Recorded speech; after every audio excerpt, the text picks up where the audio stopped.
Muy buenos días, muchas gracias a Mariano y a Marco por la invitación.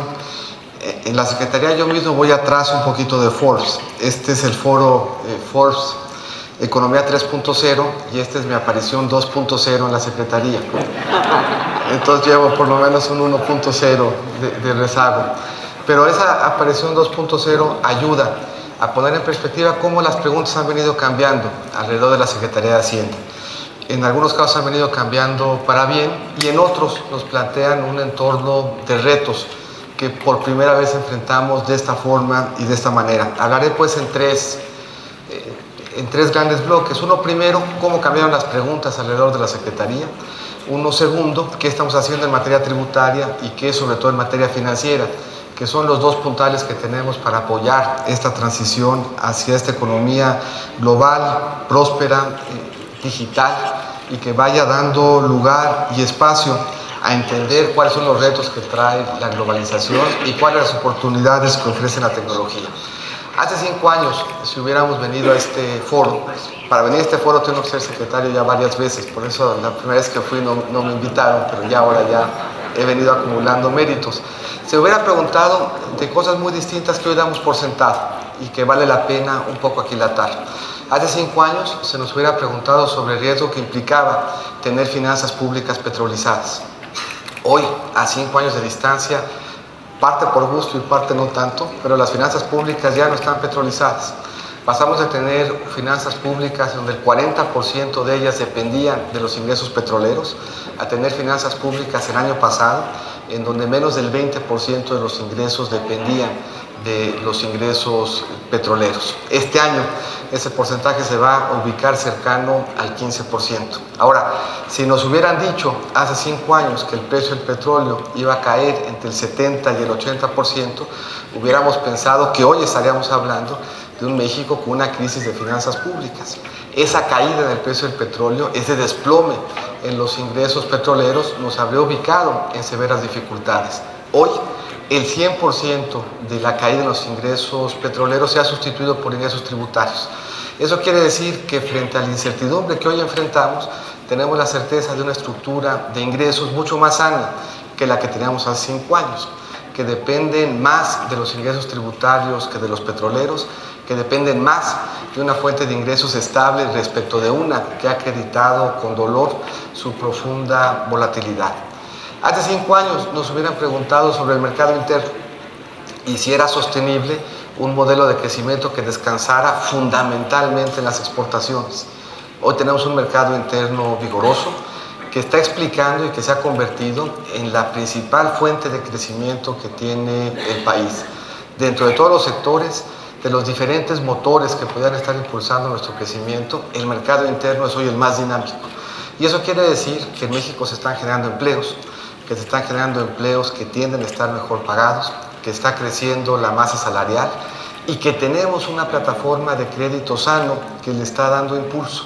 Una plataforma de crédito que además descansa en metodologías, en técnicas, en canales de distribución muy diferentes a los que teníamos hace algunos años. En algunos casos no nos los podríamos ni siquiera haber imaginado. Enfrentamos este contexto complicado con un sistema financiero no solamente sano y robusto, que presta más y que presta más barato, sino que lo hace además apalancado en nuevas tecnologías y en nuevos canales de distribución. Tenemos pues finanzas públicas con mejor estructura y más sanas, tenemos un mercado interno que está creciendo y que es vigoroso, tenemos un sistema financiero que está permitiéndonos apalancar ese crecimiento de manera adecuada. Si uno se pone a pensar como parte de esa transformación, que de todos los empleos que se han generado en los últimos 16 años, la mitad se generaron en estos últimos 3, que se ha generado el doble estos últimos 3 años que los que se generaron los previos 12, y que muchos de esos empleos tienen que ver con la temática y con los sectores que van a ser revisados en este foro, se da uno cuenta de la importancia que tiene el foro, por la importancia que tiene el sector, la innovación y lo que aquí estamos viendo en términos de los retos de adaptarnos como gobierno a un entorno de una economía digital mucho más presente, mucho más activa y mucho más vigorosa. Puntal dentro de ello, el sistema financiero. Muchos de los nuevos actores en el sistema financiero no estaban presentes hace apenas 5 años. Muchos de los actores que hoy empiezan a hacerlo y empiezan a adquirir liderazgo dentro de los mecanismos de distribución, de los sistemas de pago, haciendo uso de tecnologías novedosas, no eran actores dominantes hace algunos años. Y los actores que lo eran están también liderando este proceso de transformación.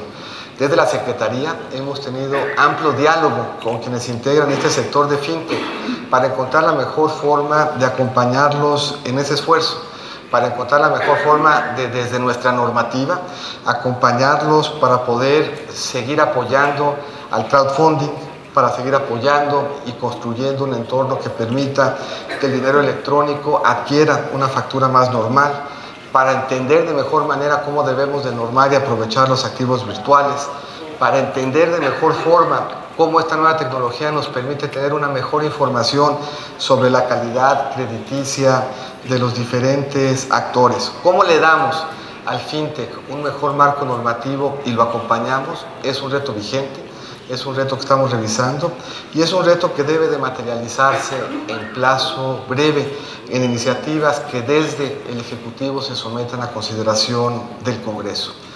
El otro elemento profundamente inmerso en la economía digital es el mundo tributario. La forma como hoy tributamos en México no se hubiese entendido hace apenas algunos años.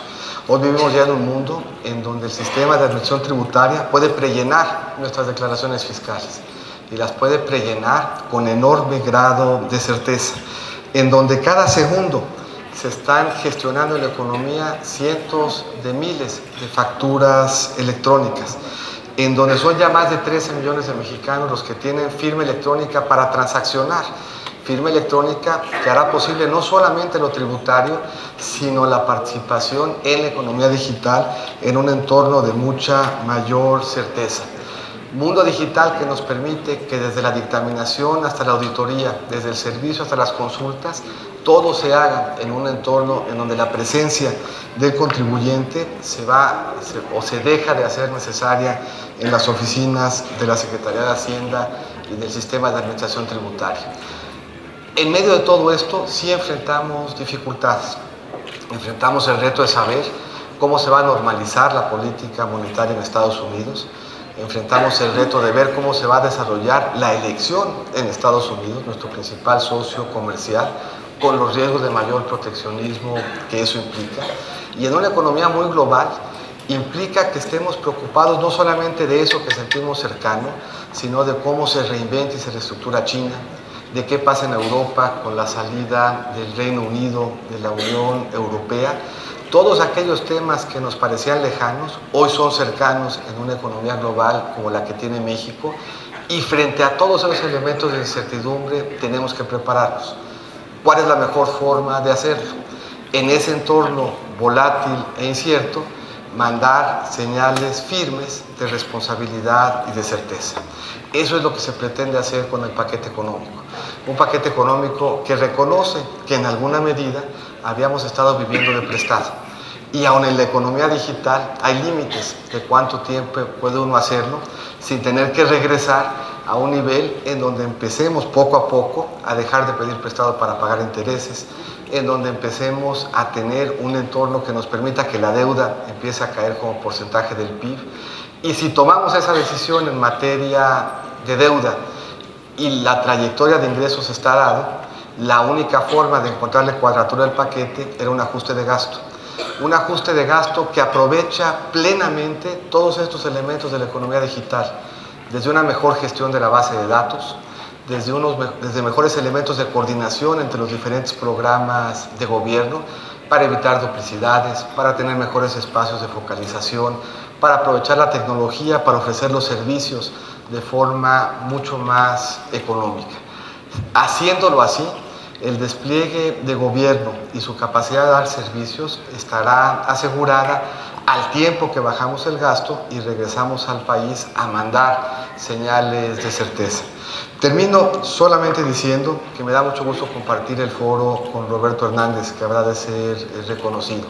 La economía digital esta transición y estos cambios ciertamente se explican por historias de empresa, por historias de países, por historias de política pública.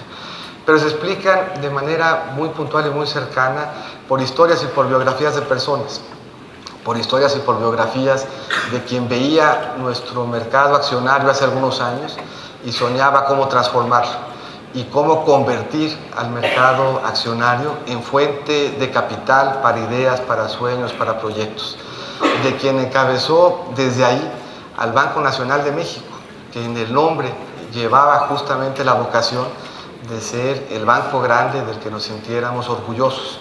Decía Marco y Manolo que las empresas más grandes del mundo en estos 10 años, muchas de ellas habrían de desaparecer. Banamex, con el liderazgo de Roberto, está entre las que no lo habrán de hacer. Una empresa centenaria en el país que se benefició de su talento, de su conducción para permanecer siempre vigente y siempre a la vanguardia. Me da mucho gusto compartir contigo este foro y me da mucho gusto haber estado con ustedes esta mañana. Pues muy buenos días y muchas gracias.